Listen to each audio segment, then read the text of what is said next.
عليكم ورحمة الله وبركاته. الحمد لله الذي لم يتخذ ولدا ولم يكن له شريك في الملك ولم يكن له ولي من الذل وكبره تكبيرا، وأشهد أن لا إله إلا الله وحده لا شريك له، وأشهد أن محمدا عبده ورسوله. قال الله سبحانه وتعالى في كلامه المجيد: أعوذ بالله من الشيطان الرجيم. يمنون عليك أن أسلموا قل لا تمنوا علي إسلامكم بل الله يمن عليكم أن هداكم للإيمان إن كنتم صادقين. بزم سعید میں موجود قابل احترام سامعین اکرام، اسلامی بھائیوں، نوجوان ساتھیوں، آج کی اس نشست میں ہم آپ تمام کا اور ایسے ہی دوسرے ناظرین اور سامعین کا تہ دل سے استقبال کرتے ہیں، رب العالمین سے دعا کرتے ہیں: اللہم انفعنا وارفعنا بالقرآن العظیم وأصلح لنا شأننا كله لا إله إلا أنت ولا تكلنا إلى أنفسنا طرفة عين. مختصر سے وقت میں جس موضوع پر گفتگو کرنی ہے وہ ہے ام المومنین حضرت عائشہ رضی اللہ تعالی عنہا کے امت پر احسانات. اس کو بیان کرنے سے پہلے وہ آخری واقعہ جو گزشتہ درس میں آپ کے سامنے بیان کیا گیا تھا، اس میں ہمارے لیے اخلاقی بہت سی نصیحت ہے، اور یہ واقعہ حدیث کی شکل میں صحیح بخاری کے اندر 334 اور صحیح مسلم کے اندر 367 نمبر سے موجود ہے. جس وقت حضرت ابو بکر رضی اللہ تعالی عنہ سے لوگوں نے یہ کہا: الا ترى ما صنعت عائشہ اقامت برسول اللہ والناس وليس عندهم ماء. آپ نے نہیں دیکھا کہ آپ کی بیٹی کی وجہ سے کتنی بڑی تکلیف ہوئی؟ لوگ بغیر پانی کے رکے ہوئے ہیں، ان کے پاس وضو کرنے کا بھی پانی نہیں ہے، اور اللہ کے نبی صلی اللہ علیہ وسلم بھی انتظار میں ہیں، ان کو بھی آپ کی بیٹی نے روکا ہے. صحابہ کے ساتھ بسا اوقات سفر میں منافقین بھی ہوتے تھے، اور یہ عادت منافقین ہی کی ہے کہ اپنے عیب کو بھول جانا اور دوسروں کے عیب پر نگاہ ڈالنا، اس کو جاننا، بیان کرنا اور بدنام کرنا. اس سے یہ پتہ چلتا ہے اہل ایمان ہمیشہ اللہ کے نبی صلی اللہ علیہ وسلم کی ہدایت پر عمل پیرا ہوتے ہیں. فتنوں کا زمانہ ہے، اللہ کے نبی صلی اللہ علیہ وسلم کی یہ حدیث اسی طرح کے حالات سے تعلق رکھتی ہے، جیسا کہ 4342 نمبر کی ہو یا ایسے ہی 4343. ابو داؤد کے اندر یہ 2 حدیثیں موجود ہیں. اس کا خلاصہ یہ ہے، اللہ کے نبی صلی اللہ علیہ وسلم نے جب فتنوں کی خطرناکی کا تذکرہ کیا، اذا مرجت اعودہم یا عہدہم وخفت اماناتہم، لوگ وعدے کی خلاف ورزی کو اپنا طرز زندگی بنا لیں گے، امانت میں خیانت کرنا یہ عام ہو جائے گا. وَكَانُوا هَكَذَا وَشَبَّكَ بَيْنَ أَصَابِعِهِ، اور حق باطل ایسے مل جائیں گے جس طریقے سے رسول اللہ نے تشبیہ دی، یہ انگلیاں آپس میں مل گئی۔ آج اگر ہم دیکھتے ہیں تو ہمارے بیچ ایسے فتنے بھی ہیں جو واقعی رسول اللہ کی اس حدیث کی سچی ترجمانی کرتے ہیں۔ آج بہت سی ایسی راہیں ہیں جو سراسر باطل ہیں، کتاب و سنت کے منافی ہیں، لیکن علم سے دوری کی وجہ سے لوگ ان کو حق سمجھتے ہیں، سچ سمجھتے ہیں۔ تو اللہ کے نبی صلی اللہ علیہ وسلم نے جب ان فتنوں کا تذکرہ کیا تو صحابہ نے کہا وَكَيْفَ نَفْعَلُ إِنْ أَدْرَكْنَا ذَلِكَ۔ دیکھیے، اگر یہ فتنے ہم پالیں تو ہم کو رہنا کیسے ہے، کرنا کیا ہے؟ تو اس وقت کچھ نصیحتیں تھیں اللہ کے نبی صلی اللہ علیہ وسلم کی۔ آج فتنہ اس قدر عروج پہ ہے اور اتنے زیادہ ہیں، اس حدیث میں تو بتایا گیا اگر فتنوں سے بچنا ہے تو ایک راستہ یہ بھی اختیار کرنا، جیسا کہ حدیث ہے وَلْيَسَعَكَ بَيْتُكَ یا الزم بیتک، گھر میں ہی رہنا، بلا وجہ بلا ضرورت گھر سے باہر مت نکلنا۔ تمہارا گھر تمہارے لیے کافی ہو، تمہارا گھر تمہارے لیے کشادہ ہو، کیونکہ انسان گھر سے باہر جاتا ہے تو اس کے ساتھ لوگ جڑتے ہیں، اور جتنے لوگ جڑتے ہیں اتنی منہ اور اتنی باتیں ہوتی ہیں۔ آج اگر ہم گہرائی سے دیکھیں تو رسول اللہ نے فتنے سے بچنے کے لیے گھر کو پناہ گاہ بتایا، لیکن یہی پناہ گاہ فتنہ اتنا شدید اور اتنا خطرناک ہو گیا ہے کہ سب سے بڑا فتنہ آج گھروں میں ہی موجود ہے۔ مثلاً اتصالات کے جو بھی وسائط ہیں، یعنی انٹرنیٹ یا اور بھی جو دوسرے فتنے ہیں، ٹیلی ویژن کا ہے، موبائل کا ہے، گھر کی زینت بن چکا ہے۔ تو اب یہ فتنوں کی سنگینی ہے، ہم اور آپ اپنے آپ کو اور اپنے گھرانے کو اگر اس طرح کے فتنے سے محفوظ نہیں کیے تو ہم اس آیت کی سراسر خلاف ورزی کے مرتکب ہوں گے، جو بہت مشہور ہے 6 نمبر کی سورہ تحریم کی، یا ایھا الذین آمنوا قوا انفسکم واہلیکم نارا، اے ایمان والو اپنے آپ کو اور اپنے اہل و عیال کو اس آگ سے بچائیے جس کا ایندھن انسان اور پتھر ہے۔ دوسرا علاج جو رسول اللہ صلی اللہ علیہ وسلم نے بتایا تھا وہ اہل ایمان کی بنیادی صفت ہے، اور اس کا تعلق ہے جو اس حدیث میں واقعہ ہے، تقبلون علی امر خاصتکم وتدعون امر عامتکم۔ فتنوں کے زمانے میں تمہیں اپنی اصلاح پر توجہ دینی ہوگی، اپنے عیب دیکھو، اپنے اندر جھانکو۔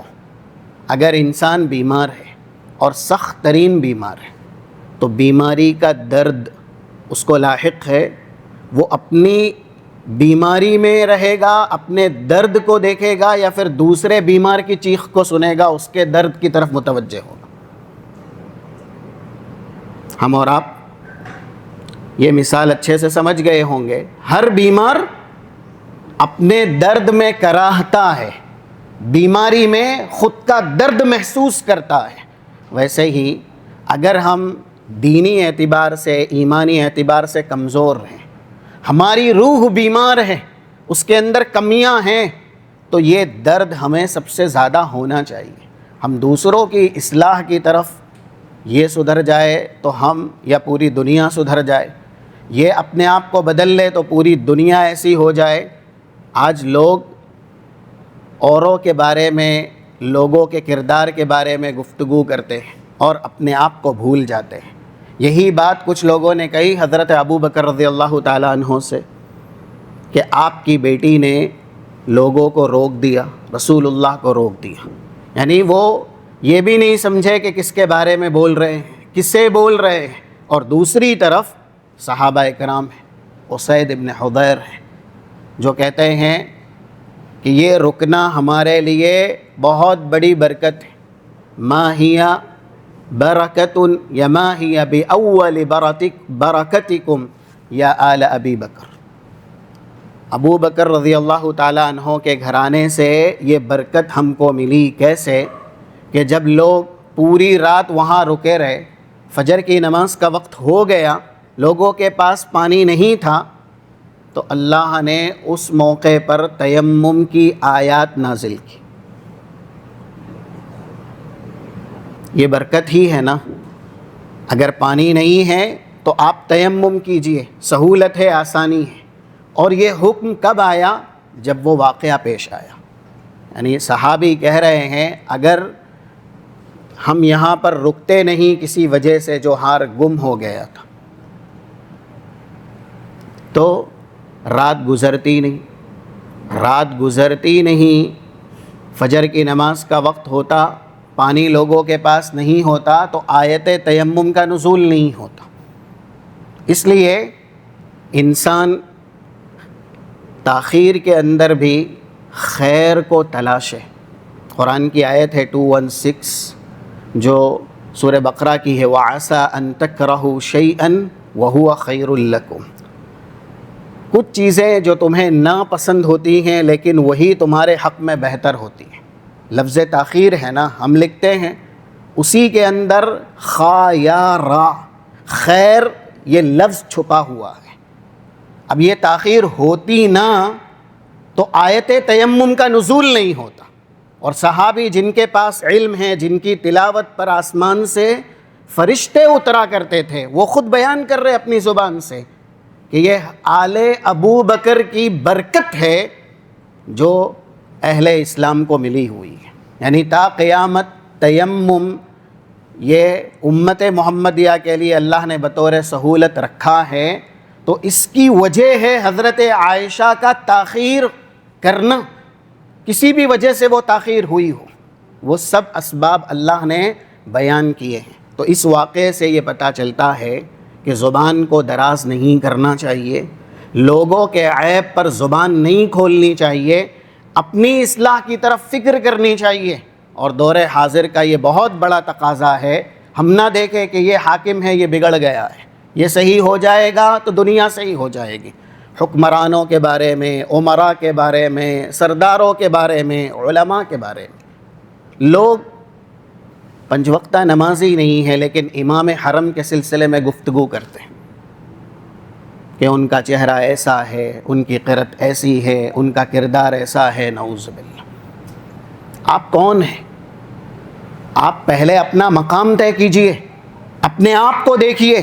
اللہ کے نبی صلی اللہ علیہ وسلم کی حدیث ہے، اور یہ علامات منافق ہیں، اپنے کو بھول جانا، اپنی کمزوری، اپنا عیب فراموش کر دینا، اور عمراء علماء تک کی غیبت میں یا پھر عزت نفس میں اپنی زبان کو دراز کرنا۔ حدیث جو ذکر کی جاتی ہے 8013 صحیح الجامع کے اندر، اللہ کے نبی صلی اللہ علیہ وسلم نے ارشاد فرمایا، یہ مرویات بھی حضرت عائشہ کی مرویات میں سے ایک ہے، دوسرے صحابہ سے بھی یہ حدیث مروی ہے، یبصر احدکم القذاۃ فی عین اخیہ، لوگوں کی آنکھوں کا تمہیں تنکا بھی نظر آ جاتا ہے، وینسی الجزع فی عینہ، لیکن تمہاری اپنی آنکھ میں کھجور کا تنا یا کھجور کی لکڑی، بڑی سی لکڑی، یہ تشبیہ ہے اللہ کے نبی کے، تمہاری اپنی آنکھ میں اتنی بڑی سی لکڑی ہے اور اس کو تم فراموش کیے ہوئے، اس کو تم بھولے ہوئے، یعنی تنکا تمہیں اوروں کا نظر آ جاتا ہے، اور اپنے اندر بڑے بڑے عیب ہیں، تمہیں وہ نظر نہیں آتے، تم اس کی اصلاح نہیں کرتے۔ ایسے ہی اس واقعے میں حضرت عائشہ رضی اللہ تعالی عنہا نے یہ بھی امت کو بتلایا، احسانات میں سے احسان یہ ہے شوہر کی عزت اور تکریم۔ آج کل جو لوگ دین کی تعلیمات سے دور ہیں یا نا واقف ہیں، وہ صرف شادی نکاح کو فرحت سرور اور سامان تلذذ سمجھتے۔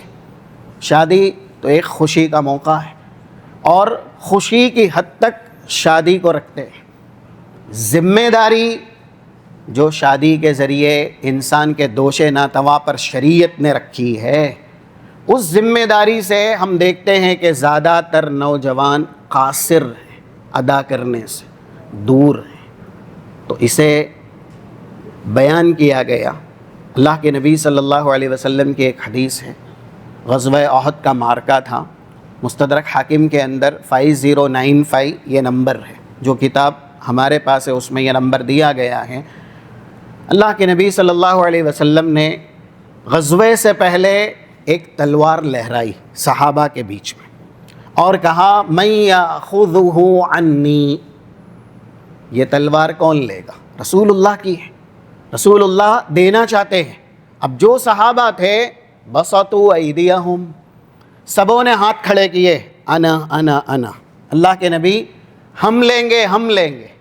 جب رسول اللہ نے لمبی بھیڑ دیکھی اور سبھی کی زبان یا سبھی کے ہاتھ اوپر دیکھیں تو آپ نے ایک دوسرا جملہ ارشاد فرمایا، یہ اہم ہے، ہم دین دیے گئے نا، ایمان دیے گئے یا اور دنیا کے اندر نعمتیں دیے گئے، ایک بیوی شوہر کی نعمت دی جاتی ہے تو یہ نعمت شکر گزاری کے لیے۔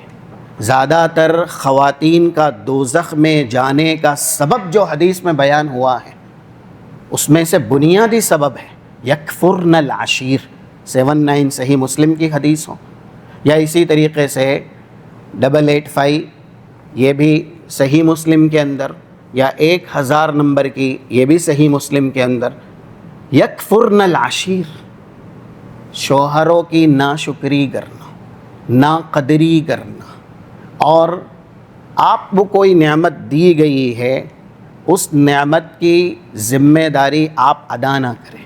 جب رسول اللہ نے کہا کہ میں تلوار دینا چاہتا ہوں، کون لے گا؟ تو ہاتھ سب نے ہی کھڑے کیے، لیکن یہ دوسرا جملہ سننے کے بعد سارے ہاتھ ایک کے سوا نیچے ہی ہو گئے۔ من یاخذہ عنی بحقہ، اس تلوار کو مجھ سے کون لے گا اس شرط پہ کہ وہ اس تلوار کا حق ادا کرے گا۔ تو اگر نعمت ہمارے پاس ہے تو اس کے حقوق ہیں، اور حقوق ادا کرنے چاہیے، حقوق سیکھنے چاہیے۔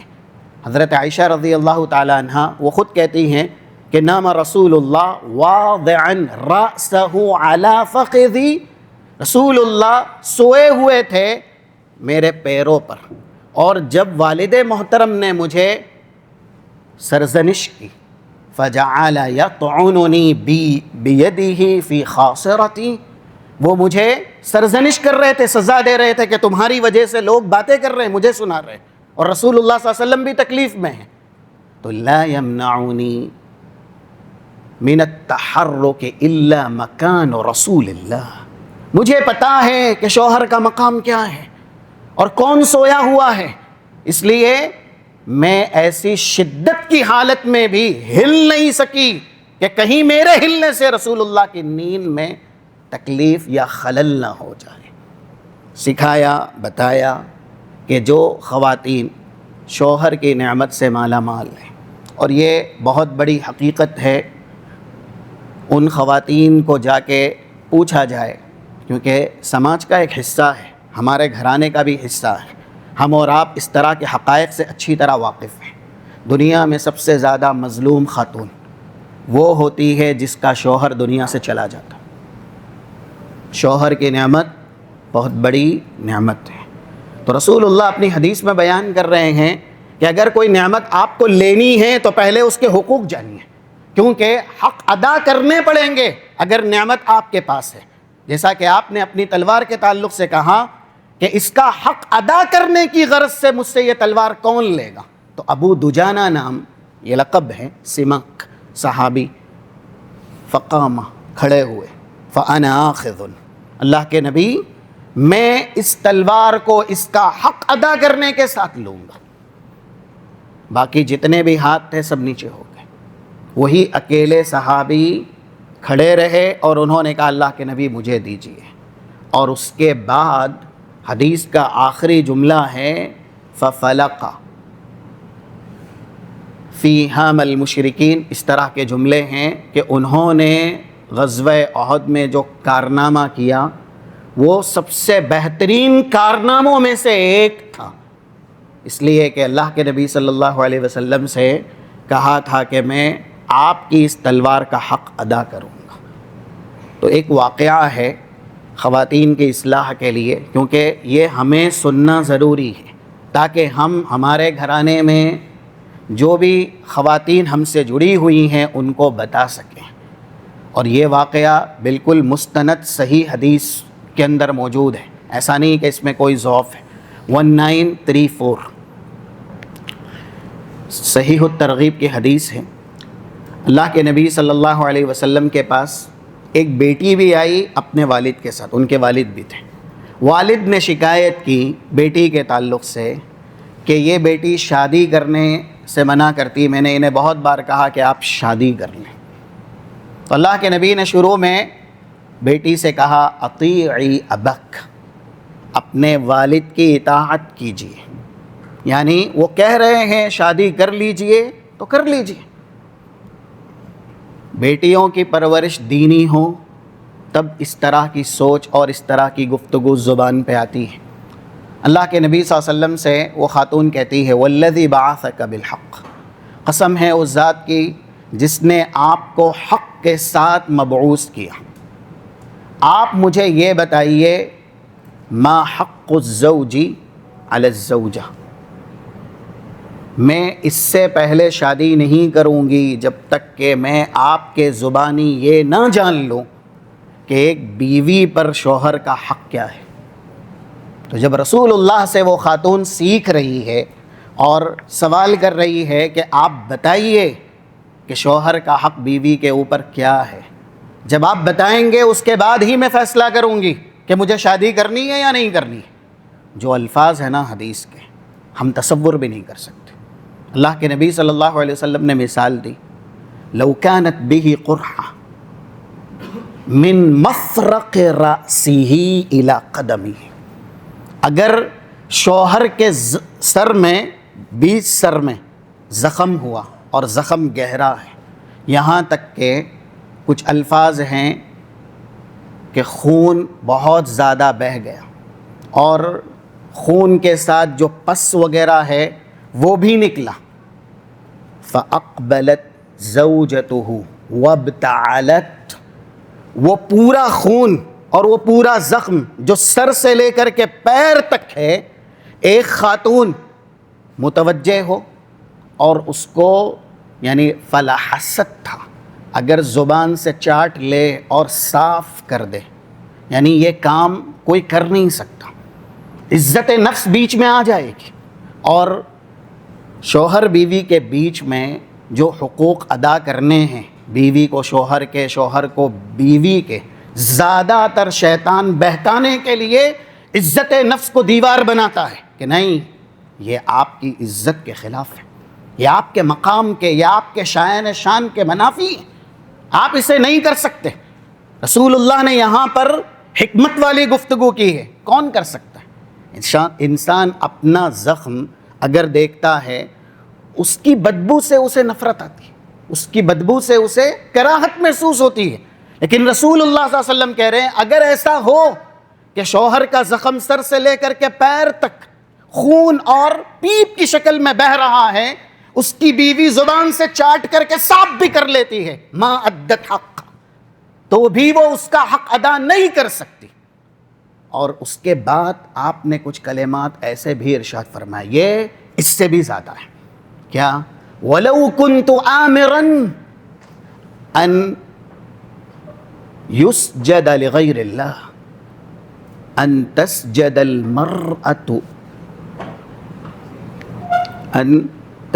الْمَرْأَةُ لِزَوْجِهَا، اگر میں یہ حکم دیتا کسی کو کہ اللہ کے علاوہ سجدہ جائز ہے کرنا ہے، لَأَمَرْتُ الْمَرْأَةَ أَن تَسْجُدَ لِزَوْجِهَا، تو میں بیوی کو حکم دیتا کہ وہ شوہر کے سامنے سجدہ ریز ہو جائے۔ عبادت کی تعریف کیا ہے؟ لفظی تعریف، الخضوع والتذلل، خضع یخضع، اس کے اندر بھی ہے بالکل آپ اپنے آپ کو حقیر مانیں اور تذلل میں ذال لام اور اس کے بعد دوسرا لام ذلل، یہ تو ذلت کے لفظ سے ہی مشتق ہے۔ آپ اپنے آپ کو اللہ کے سامنے ذلیل سے ذلیل بنائیں، حقیر سے حقیر بنائیں، چھوٹے سے چھوٹا بنائیں، اور اس کی سب سے آخری حد عبادت جو کہ تذلل کا نام ہے، اپنے آپ کو اللہ کے سامنے جھکانے کا نام ہے، اس کی سب سے آخری حد سجدہ ہے۔ سجدے سے آخری حد ذلت کی نہیں ہو سکتی، اسی لیے سجدہ اللہ نے اپنے لیے خاص کیا۔ کیا سجدہ اللہ کے علاوہ کسی اور کو کیا جا سکتا ہے؟ لا تسجدوا للشمس ولا للقمر واسجدوا للہ الذی خلقہن۔ آپ نہیں کر سکتے 36 غالباً سورہ فصلت کی جو آیات ہیں کہ سورج اور چاند کو ہرگز سجدہ نہ کرو، بلکہ سجدے کا مستحق ان کا رب ہے جس نے سورج اور چاند کو بھی پیدا کیا۔ رسول اللہ یہ بیان کر رہے ہیں، ایک تو آپ نے دنیاوی حقارت، جو دنیاوی ذلت کی مثال ہے وہ بیان کی، اور اس کے بعد دینی عبادت میں جو آخری حد ہے وہ بیان کر رہے ہیں کہ اگر غیر اللہ کے لیے اس امت میں سجدہ جائز ہوتا تو میں بیوی کو حکم دیتا کہ وہ شوہر کے سامنے سجدہ کرے۔ خاتون سن رہی ہے، جس نے پوچھا اللہ کے نبی آپ پہلے بتائیے کہ شوہر کا حق بیوی کے اوپر کیا ہے، وہ سن رہی ہے، سننے کے بعد پھر بعد میں اپنا فیصلہ سناتی ہے، اور یہ بھی حلفیہ فیصلہ ہے، والذی بعثک بالحق، قسم ہے اس ذات کی جس نے آپ کو حق کے ساتھ مبعوث کیا، لا اتزوج ابدا، یہ سننے کے بعد اب میں ہرگز شادی نہیں کروں گی۔ رسول اللہ صلی اللہ علیہ وسلم نے قرآن کریم کا ایک جملہ ارشاد فرمایا جو والد ان کے ساتھ آئے تھے، اور وہ ہے وَلَا تُنْكِحُوا هُنَّ إِلَّا بِإِذْنِهِنَّ، یعنی ان کی، یا فَأَنْكِحُوهُنَّ بِإِذْنِهِنَّ، شادی اگر کسی کی کرنی ہے، کیونکہ ولی جو سب سے پہلا درجہ والد کا ہی ہے، وہی شادی کرتا ہے اپنی بیٹیوں کی، تو آپ نے والد سے کہا کہ ان کی اجازت کے بغیر آپ شادی نہیں کر سکتے، جب تک یہ راضی نہیں ہیں تب تک آپ۔ وہ خاتون حقوق سننے کے بعد کہتی ہے کیسے ادا ہوں گے؟ اس لیے شادی صرف لذت کا نام نہیں ہے، صرف فرحت اور سرور کا نام نہیں ہے۔ آج بہت سے نوجوان ہیں جو کچھ ہی مہینوں کے بعد اپنی ذمہ داری سے پیچھے ہٹتے ہیں، اور پھر نوبت آ جاتی ہے کہ ہم جو نان نفقہ ہے بیوی کا، یا ان کی مسئولیات ہے، ذمہ داریاں ہیں، اٹھانے سے قاصر ہے، اگر طلاق لینی ہے تو طلاق دینے کو تیار ہیں، ہم نہیں رکھ سکتے۔ بہت سے نوجوان، کیونکہ انہوں نے شادی کو صرف لذت سمجھا ہے، فرحت اور سرور سمجھا ہے۔ جو نکاح آدھا ایمان ہو آدھا دین ہو، اس کی ذمہ داریاں بھی اتنی ہی بڑی ہوتی ہیں۔ اسی لیے اللہ کے نبی صلی اللہ علیہ وسلم کی اور ایک حدیث صحیح بخاری میں، یہ بھی بڑے گھرانے کی خاتون ہیں، اور 5275 غالباً صحیح بخاری کی حدیث ہے۔ عبداللہ بن ابی بن سلول، ان کے فرزند بھی ایمان لائے تھے، ان کی بیٹی بھی ایمان لائی تھی۔ اب یہ ثابت بن قیس کی زوجیت میں ہیں، کون؟ عبداللہ بن ابی بن سلول کی بیٹی اللہ کے نبی صلی اللہ علیہ وسلم کے پاس آتی ہیں اور کہتی ہیں منافقین کا سردار ہے یہ انسان، لیکن گھرانہ یا ایسے ہی اپنے بچوں کی تربیت، ان کے الفاظ ہیں لا اعتب علی ثابت فی دین ولا خلق، میں اپنے شوہر ثابت بن قیس کے تعلق سے ہرگز اپنی زبان دراز نہیں کروں گی۔ میں یہ نہیں کہوں گی کہ ان کے اندر کوئی عیب ہے، وہ بہت دیندار ہیں، بہت با اخلاق ہیں، یعنی شوہر میں کوئی کمی نہیں ہے، اخلاق اور دین ان کا بہت زیادہ ہے۔ اور یہ جو آیات ہے نا 4845 4846 صحیح بخاری کے اندر لا ترفعوا اصواتکم فوق صوت النبی، اس میں ایک شان نزول انہی کے تعلق سے ہے کہ ان کی آواز زیادہ بلند تھی، یہ رسول اللہ صلی اللہ علیہ وسلم کے منادی تھے۔ اور جب قرآن میں یہ آیت نازل ہوئی کہ اپنی آواز نبی کی آواز پر بلند نہ کرو، تو انہوں نے خود سے ہی یہ سمجھ لیا کہ یہ آیت میرے بارے میں ہے، گھر میں ہی ڈر کی وجہ سے ایک کونے میں مقیم رہے، رسول اللہ کی محفل میں کئی دن تک نہیں آئے۔ اس کے بعد اللہ کے نبی صلی اللہ علیہ وسلم نے ان کو بلوایا۔ صحابہ ایسے تھے جو اپنی اصلاح اس طرح سے کرتے تھے، کسی نے ان سے نہیں کہا کہ یہ آپ کے بارے میں آئے تھے، خود سے ہی وہ مفہوم سنا اور اپنے آپ پہ ہی منطبق کر لیا کہ لا ترفعوا اصواتکم فوق صوت النبی، اگر نبی کی آواز پر اپنی آواز بلند ہوئی ان تحبط اعمالکم، تمہارے اعمال اللہ برباد کر دے گا، تمہارے عمل غارت یا ایسے ہی بے قبول ہو جائیں گے اور تم کو شعور بھی نہیں رہے گا۔ آج ہم کو پتہ ہے کہ ہم میں یہ عیب ہے، ہم نصیحت کے کلمات بے تحاشا سنتے بھی ہیں، پھر بھی ایک کان سے سنتے ہیں دوسرے سے نکال دیتے ہیں۔ ہم اپنے عیوب کی اصلاح کے لیے قرآن اور حدیث کے احکامات کو اپنے اوپر چسپاں نہیں کرتے۔ نماز پر تقریر ہو تو ہمیں پتہ ہے کہ ہماری نماز کی حفاظت کیسی ہے۔ دین کے تعلق سے اگر تقریر ہو کہ دنیا اور دین، ان میں آپ کو زیادہ توجہ دین پر دینی ہے، تو ہمیں معلوم ہے کہ ہمارا رجحان دین کی طرف کتنا ہے، دنیا کی طرف کتنا ہے، لیکن ہم یہ سوچتے ہیں کہ یہ ہمارے لیے تھوڑی ہے، یہ تو ان کے لیے ہے جو نماز کبھی پڑھتے ہی نہیں ہیں، یہ ان کے لیے ہے جنہوں نے کلمہ پڑھا ہی نہیں ہے۔ یہ ایمان کی کمی ہے۔ صحابہ جن کے لیے آیات نہیں اترتی تھی وہ جنتی ہے، لیکن انہوں نے اپنے آپ کو سمجھ لیا میرے عمل برباد ہو گئے، میں دوزخی ہو گیا۔ جب ایمان ہمارا ایسا ہوگا کہ ایک طرف عمل ہمارے زیادہ سے زیادہ ہیں، پھر بھی ہم سمجھ رہے ہیں کہ یہ کافی نہیں ہے نجات کے لیے، تب وہ ایمان ہمارا مضبوط رہے گا، ہم عمل کی اور مزید توفیق دیے جائیں گے۔ 3175 جو حدیث ہے جامع ترمذی کی، اللہ کے نبی صلی اللہ علیہ وسلم نے جب یہ آیت پڑھی 60 نمبر کی سورۃ المومنون کی، والذین یؤتون ما آتوا وقلوبہم وجلہ انہم الی ربہم راجعون، جو لوگ نیکیاں کرتے ہیں پھر بھی ان کے دل لرزتے ہیں کہ نیکی اللہ نے قبول کی۔ تو یہ آیت حضرت عائشہ رضی اللہ تعالیٰ عنہ نے سنی، رسول اللہ صلی اللہ علیہ وسلم سے فوراً کہا اہؤلاء الذین یشربون الخمر ویزنون ویسرقون، کیا یہ اللہ جو کہہ رہا ہے کہ نیکی کرنے کے بعد وہ لرزتے رہتے ہیں، کانپتے رہتے ہیں کہ نیکیاں اللہ نے قبول کی، یہ چوری کرنے والے ہیں، یہ زنا کرنے والے ہیں، یہ شراب پینے والے ہیں؟ یہ جملے پہ آپ غور کریں۔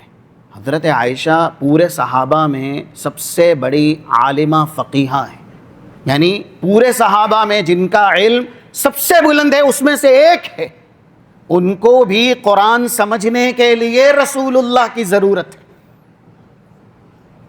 آج ہماری واقفیت عربی زبان سے کتنی ہے، ہم عربی ادب سے کتنا واقف ہیں، عربی ضوابط قواعد سے کتنے واقف ہیں؟ حضرت عائشہ ادب ہو، حدیث ہو، قرآن ہو، یا ایسے ہی اس زمانے میں شعر و اشعار ہو، انہی کے شاگردوں نے یہ بار بار الطبقات الکبریٰ جو امام ابن سعد کی کتاب ہے اس کے اندر موجود ہے کہ ان سے زیادہ فقہ میں، حدیث میں، ادب یعنی اشعار میں کسی کو بھی ہم نے عالم فقی نہیں پایا ہے۔ یہ انہی کے خاص شاگرد کی شہادت ہے جو حضرت عائشہ کے تعلق سے موجود ہے۔ پھر بھی وہ سمجھ رہی ہیں کہ یہ آیات ان کے سلسلے میں ہیں جو چوری کرنے والے ہیں۔ دیکھیے، جب ان سے قرآن سمجھنے میں غلطی ہو سکتی ہے اور انہیں قرآن سمجھنے کے لیے صحیح معنوں میں نبی کی ضرورت ہے کہ نبی کیا سمجھائیں گے، اور جو نبی سمجھائیں گے ہم کو وہی سمجھ قرآن کی اختیار کرنی ہے۔ کیوں؟ نبی اکرم صلی اللہ علیہ وسلم پر وحی آئے گی نا قرآن کا بیان کرنے کے لیے، قرآن کی تفسیر کرنے کے لیے۔ تو یہاں پر حضرت عائشہ رضی اللہ تعالیٰ عنہ نے جب یہ جملے کہے کہ جو عمل کرنے کے بعد لرزتے ہیں، کانپتے ہیں کہ اعمال قبول ہوئے یا نہیں ہوئے، رسول اللہ صلی اللہ علیہ وسلم نے کہا لا یا بنت الصدیق، جو آپ سمجھ رہی ہیں وہ نہیں ہے، بلکہ یہ صفات ان کی ہے، ہؤلاء الذین یصومون ویصلون ویتصدقون وہم یخافون اللہ یقبل منہم، یہ پکے نمازی ہیں اور سب سے بڑے روزے دار ہیں، صدقہ کرنے والے ہیں، یہاں تک کہ ان کی نماز، ان کا صدقہ، ان کا روزہ، ان کا دین اتنا پختہ ہے کہ یہ اتنا کرنے کے بعد بھی مزید کرنے کے لیے ڈرتے رہتے ہیں کہ اعمال تو کیے ہیں لیکن اعمال ہمارے لیے فائدہ مند تب ہوں گے جب اللہ قبول کرے گا۔ تو دین پر اگر کسی کو فخر آ گیا کہ میں اتنا بڑا نمازی، یا ایسے ہی میں نے اتنے روزے رکھ لیے، میں نے اتنی قرأت کر لی، میں نے اتنا علم سیکھ لیا، میں نے اتنی حاضری دے دی، تو انسان وہیں سے ہی ایمان سے نفاق کی طرف یا اسلام سے کفر کی طرف مائل ہوتے جاتا ہے، حسنہ سے سیئہ کی طرف، نیکی سے برائی کی طرف شیطان اس کو ڈھکیلتا ہے، اس لیے کہ اس نے اپنے دین پر فخر کیا۔ تو یہ صحابہ کے واقعات میں ہمارے لیے عبرت ہے۔ جو جنتی صحابی ہیں ثابت بن قیس، وہ خود اپنے آپ کو کہہ رہے ہیں کہ میں دوزخی ہو گیا کیونکہ میری آواز فطرتاً طبعیت کے طور سے بلند ہے اور میں ہر بار رسول اللہ کی آواز اپنی آواز میں ملا کر کے دور تک پہنچاتا ہوں۔ تو جب ان کی خاتون یعنی بیوی اللہ کے نبی صلی اللہ علیہ وسلم کے پاس آئی تو انہی کے تعلق سے انہوں نے کہا کہ میں ان کے دین اور اخلاق پر ہرگز زبان سے ایک حرف بھی نہیں نکال سکتی کیونکہ وہ بہت دیندار ہیں۔ یہ وہ بچی ہے جن کے والد رئیس المنافقین، یعنی منافق ہوتے ہوئے، منافق کے سردار ہوتے ہوئے اپنے بچوں کو یہ سکھاتے تھے کہ جھوٹ نہیں بولنا۔ اور آج ہمارا گھرانہ کیسا ہے؟ نمازی ہیں اور دین، ایمان، منہج یہ سب ہماری زندگی میں ہیں، لیکن کیا ہم جھوٹ سے بچتے ہیں؟ ہمارے گھرانے میں موجود جو بھی افراد ہیں وہ جھوٹ سے بچتے ہیں۔ ابو سفیان جب مسلم بھی نہیں تھے تب بھی قیصر کے سامنے انہوں نے زبان سے واقعے کی خلاف ورزی کرنا، رسول کے تعلق سے کچھ پوچھا گیا تھا، وہ چاہتے تو رسول کے تعلق سے غلط بیانی کر سکتے تھے لیکن غلط بیانی نہیں کی۔ یہ شروع کی 6-7 نمبر کی صحیح بخاری کی حدیث ہے، اور انہوں نے بولا اس لیے میں غلط بیانی نہیں کر سکتا کہ میری شان میری تربیت کے خلاف ہے کہ میں زبان سے جھوٹ بولوں۔ جھوٹ سے اتنی نفرت تھی مشرکین کو بھی، منافقین کو بھی۔ ہم کیسے مومن ہیں کہ ایمان ہوتے ہوئے بھی ہماری زبان جھوٹ سے جاری ساری ہے؟ زبان کے اوپر جھوٹ ویسے بہتی ہے جیسے پرنالے سے پانی بہتا ہے۔ تو یہاں پر ان کی بیوی کہہ رہی ہے، لیکن ایک لفظ انہوں نے استعمال کیا اور وہ یہی تھا کہ یہ شوہر محترم میری جنت بھی ہے، میری دوزخ بھی ہے، ان کے حقوق بھی بہت زیادہ ہیں، وَلَكِنِّي أَكْرَهُ الْكُفْرَ فِي الْإِسْلَامِ، میں اسلام لانے کے بعد اب دوبارہ کفر برداشت نہیں کر سکتی۔ اللہ کے نبی سمجھ گئے، یعنی یہاں کفر سے مراد ہے یکفرن العشیر، شوہر کی نافرمانی، شوہر کے حقوق میں کمی۔ تو اللہ کے نبی نے ان سے پوچھا کہ آپ جو مہر میں لے چکی ہیں وہ واپس کر دیجئے۔ انہوں نے کہا مجھے مہر میں ایک باغ دیا ہے۔ تو رسول اللہ صلی اللہ علیہ وسلم نے کہا تردین علیہ حدیقہ، اپنے شوہر کے اوپر باغ کو آپ لوٹا دیجئے، آپ ان کی زوجیت سے نکل جائیں گے۔ یعنی شوہر کے حقوق سنیں، اس کے بعد جب کمیاں ہوئیں تو وہ صحابیہ زوجیت سے نکل رہی ہیں۔ کیوں؟ کہ میں جب تک زوجیت میں ہوں ان کے حقوق ادا کرنا یہ میرا دین ہے، یہ میرا ایمان ہے، اور اللہ نے ان کو میرے لیے جنت بنایا ہے۔ اگر یہ جنت جو دنیاوی ہے ہم نے ان کو ہی حاصل نہیں کیا تو اخروی جنت ہم کیسے حاصل کریں گے؟ حضرت عائشہ رضی اللہ تعالی عنہا کے جو امت پر احسانات ہیں، سب سے بڑا احسان جو اللہ نے ہم پہ کیا، ساری نعمتیں کس کی ہیں؟ وَإِن تَعُدُّوا نِعْمَةَ اللَّهِ لَا تُحْصُوهَا 35 جو سورہ ابراہیم کی آیت ہے، سب کچھ اللہ نے ہی ہمیں دیا ہے۔ قرآن کی ایک آیت ہے 20 نمبر کی سورہ لقمان کی، أَلَمْ تَرَ أَنَّ اللَّهَ سَخَّرَ لَكُم مَا فِي السَّمَاوَاتِ وَمَا فِي الْأَرْضِ وَأَسْبَغَ عَلَيْكُمْ نِعَمَهُ ظَاهِرَةً وَبَاطِنَةً، ظاہری باطنی جو بھی نعمت ہے وہ سب اللہ کی طرف سے ہم کو ملی ہوئی ہیں، لیکن کسی نعمت پر اللہ نے احسان نہیں جتایا۔ احسان کن نعمتوں پر جتایا ہے؟ وہی احسان حضرت عائشہ کا امت پر ہے، جس کا براہ راست تعلق ہمارے ایمان سے ہے، ہمارے دین سے۔ اگر ہمارے پاس دین ہے، ہمارے پاس ایمان ہے، تو یہ اللہ کی سب سے بڑی نعمت ہے، جس کے اوپر اللہ نے احسان جتانے کے کلمات کلام مجید میں نازل کیے ہیں۔ وہ آیت جو خطبہ مسونہ کے بعد پڑھی گئی 17 نمبر کی سورۃ الحجرات کی، یمنون علیک ان اسلموا قل لا تمنوا علی اسلامکم۔ یہ لوگ اے نبی آپ کے پاس آئے ہیں، اسلام قبول کر کے ان کی حرکتیں ایسی ہیں، یہ سوچ رہے ہیں کہ ہم نے نبی پہ احسان کیا کلمہ پڑھ کے، لا الہ الا اللہ محمد الرسول اللہ کا اقرار کر کے۔ اللہ نے کہا ان کو تعلیم دو، ان کو سمجھاؤ، بل اللہ یمن علیکم ان ہداکم للایمان۔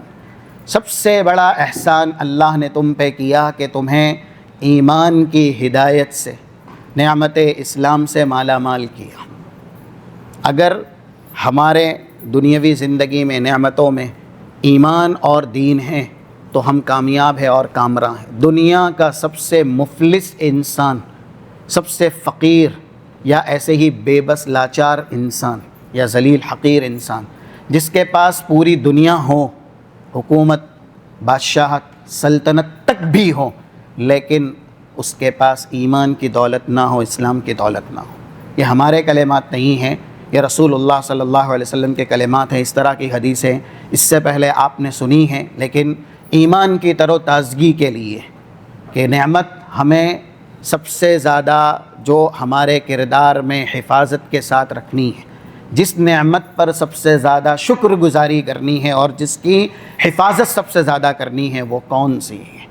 6447 صحیح بخاری کے اندر یہ حدیث موجود ہے۔ اللہ کے نبی صلی اللہ علیہ وسلم جب بیٹھے ہوئے تھے، وفی جانبہ رجل، آپ کے بغل میں بھی ایک انسان بیٹھا ہوا تھا، مر رجل من اشراف الناس، ایک آدمی وہاں سے گزرا جو سماج معاشرے کا سب سے زیادہ رئیس، بڑا اور عزت دار انسان تھا۔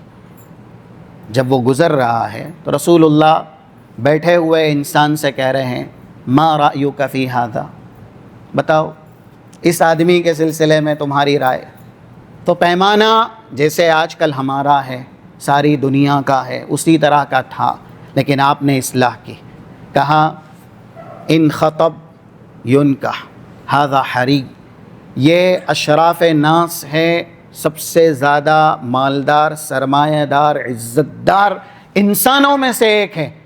یہ اگر کسی بڑے سے بڑے خاندان کی لڑکی پر رشتہ نکاح بھیجے تو اس کا رشتہ نکاح قبول کیا جائے گا۔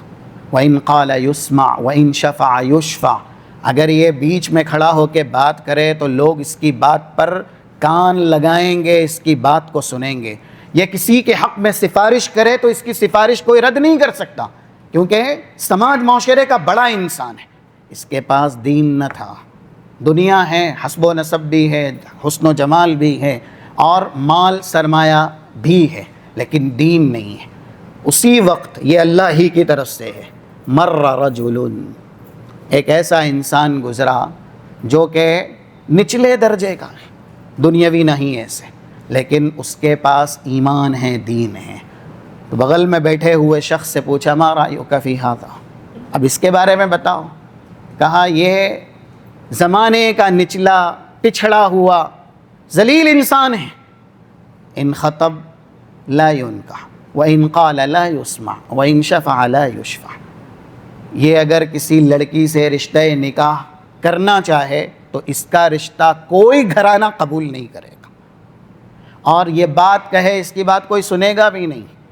یہ کسی کے حق میں بولے تو یہ خود اتنا ذلیل ہے کہ یہ کسی کے حق میں بول کیسے سکتا ہے۔ آج ہم ہوں یا پوری دنیا ہو، پیمانہ یہی بنا ہوا ہے کہ جس کے پاس دنیا ہے اس کا مرتبہ ہے، اس کا مقام ہے۔ رسول اللہ صلی اللہ علیہ وسلم نے پھر اپنا فیصلہ سنایا، یہ الہی فیصلہ ہے۔ اسی پر ہی بات ختم کرتے ہیں۔ اللہ کی سب سے بڑی نعمت جس پر احسان اللہ نے جتایا وہ ایمان ہے، وہ دین ہے۔ ھذا خیر من ملء الارض مثلہ، یہ اشراف الناس والا شخص جس کے پاس دنیا کی ساری قابلیت ہے سوائے دین کے، اس جیسے سے پوری دنیا بھر جائے، ان سب سے بھی یہ مفلس زمانے کا، جس کے پاس مال نہیں، حسب و نسب نہیں، حسن و جمال نہیں، لیکن ایمان اور دین ہے، تو یہ صرف ایک اکیلے انسان سے بہتر نہیں ہے۔ اس اشراف الناس جیسے انسان سے پوری دنیا بھر بھی جائے تو یہ اکیلا انسان اللہ کے نزدیک اس جیسے پوری دنیاوی عوام سے، پوری دنیاوی اشخاص سے فضیلت والا ہے، برتر ہے، بہتر ہے، بلندتر ہے۔ کیوں؟ اللہ کا پیمانہ جو رسول اللہ نے بتلایا ہے، یہ 2564 ان اللہ لا ينظر الى صورکم ولا الى اجسامکم، الفاظ ولا الى اموالکم ولكن ينظر الى قلوبکم واعمالکم۔ آپ کون ہیں، کس گھرانے سے ہیں، کس خاندان سے ہیں، اللہ یہ نہیں دیکھتا، شکلیں نہیں دیکھتا، مال نہیں دیکھتا، حسب و نسب نہیں دیکھتا، اللہ دل دیکھتا ہے کہ دل میں ایمان ہے یا نہیں ہے، اور اللہ کردار دیکھتا ہے کہ کردار میں اسلام ہے یا نہیں ہے۔ ایمان کا تعلق دل سے ہے، اور جب ایمان اور اسلام میں فرق آ جائے تو اسلام کا تعلق انسان کے ظاہری اخلاق سے۔ وَلَكِنْ يَنظُرْ إِلَىٰ قُلُوبِكُمْ وَأَعْمَالِكُمْ، آپ اگر دل کے اعتبار سے مومن ہیں تو آپ پوری کائنات سے بھی جو مومن نہیں اللہ کے یہاں بہتر ہیں، اور آپ کردار کے اعتبار سے مسلم ہیں تو آپ پورے دنیا والوں سے جو ساری دنیاوی قابلیت سے قابل بنائے گئے ہیں لیکن ان کے کردار میں اسلام نہیں ہے، تو آپ اکیلے کی اللہ کے یہاں جو وقعت ہے، حیثیت ہے، وہ بہت بہتر ہے، بہت بلند ہے۔ تو اسی طرح کے احسانات ہیں حضرت عائشہ کے امت پر جو تعلق رکھتے ہیں ہمارے دین اور ہمارے ایمان سے۔ انشاءاللہ آئندہ نشست میں ان کو آپ کے سامنے مزید بیان کیا جائے گا۔ رب العالمین ہم اور آپ کو کتاب و سنت کی باتیں سیکھنے، اس کے مطابق عمل کرنے، خود بھی دوزخ سے بچنے اور گھرانے کو بھی دوزخ سے بچانے کی توفیق اور سعادت نصیب فرمائیں۔ اللہم اجمعنا فی جنت الفردوس کما جمعنا فی هذه الحفلہ المیمونہ، اللہ ہمیں جیسے ہم یہاں پہ اکٹھا ہیں جنت الفردوس میں اکٹھا فرمائیں۔ وَأَرِنَا الْحَقَّ حَقًّا وَارْزُقْنَا اتِّبَاعَهُ وَأَرِنَا الْبَاطِلَ بَاطِلًا وَارْزُقْنَا اجْتِنَابَهُ، اللہ ہمیشہ حق سیکھنے، حق پر قائم رہنے، باطل اس لیے سیکھنے تاکہ ہم باطل سے اپنا دامن بچا سکیں۔ ہم اور آپ کو توفیق اور سعادت نصیب فرمائیں۔ وصلی اللہ علی نبینا محمد وعلی آلہ وصحبہ اجمعین۔ سبحانک اللہم وبحمدک، اشہد ان لا الہ الا انت، استغفرک واتوب الیک۔